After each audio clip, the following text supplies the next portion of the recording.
Media మిత్రులతోటి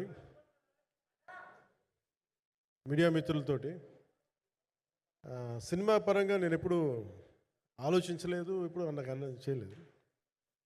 first time మొదటి అంటే ఎలా ఉందంటే నగ్నంగా ఉన్నట్టుంది, పోడియం లేకపోతే. కొంచెం అందరూ మీరు దయచేసి వస్తే let me have an interaction. అంటే నా జీవితంలో మొట్టమొదటిసారిగా అంటే ఎప్పుడు చేశాను ఇంత, నాకు పొలిటికల్ ఇంటరాక్షన్ చేశాను కానీ మీడియా మిత్రులతోటి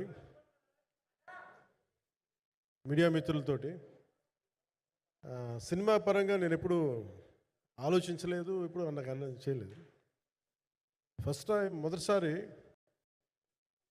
నేను ఎప్పుడు కొంచెం మొహాట పడతాను మాట్లాడటానికి సినిమాకి సంబంధించినంత వరకు. ఇక్కడ సినిమాని ఎలా ప్రమోట్ చేసుకోవాలో నాకు తెలియదు.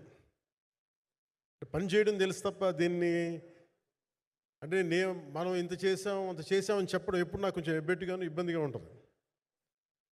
ఇంకా నేను చాలా యాక్సిడెంటల్ యాక్టర్ అండ్ ఇంకా గత్యంతరం లేక టెక్నీషియన్ అయిన వాడిని. నాకు నచ్చే సన్నివేశాలు, నచ్చే సినిమాలు చేసుకోవడానికి ఆ పరిస్థితుల్లో ఇది నా మొదటి ఇంటరాక్షన్. ఇది నా కూర్చోండి.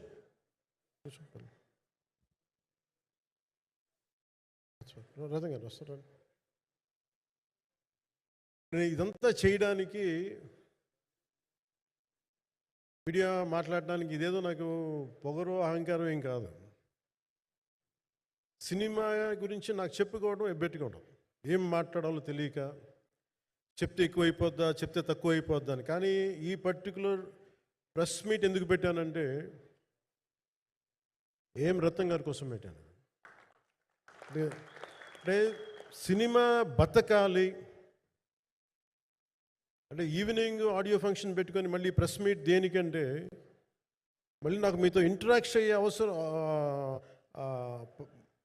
ఫంక్షన్ తర్వాత ఉండకపోవచ్చేమో అని చెప్పేసి అదొకటి మేజర్ ఒక ఇది కన్సర్న్. అదొకటి. అంటే రత్నం గారు అంటే ఈవినింగ్ చెప్దాం అనుకున్నా, బట్ స్టిల్ ఇప్పుడే చెప్పేస్తున్నాను ఈ మాట.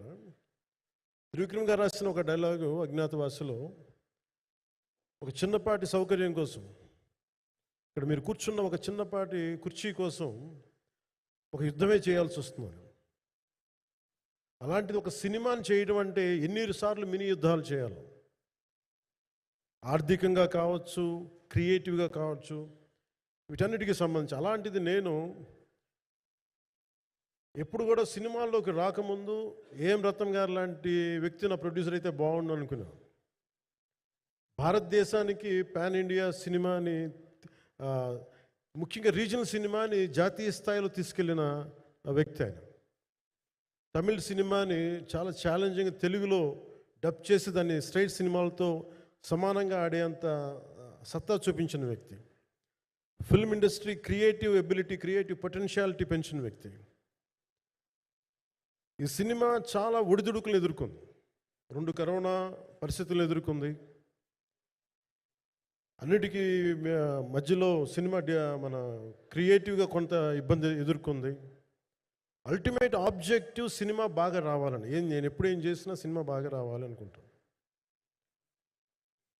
ఈ సినిమా ప్రత్యేకించి ఆయన తపన చూసి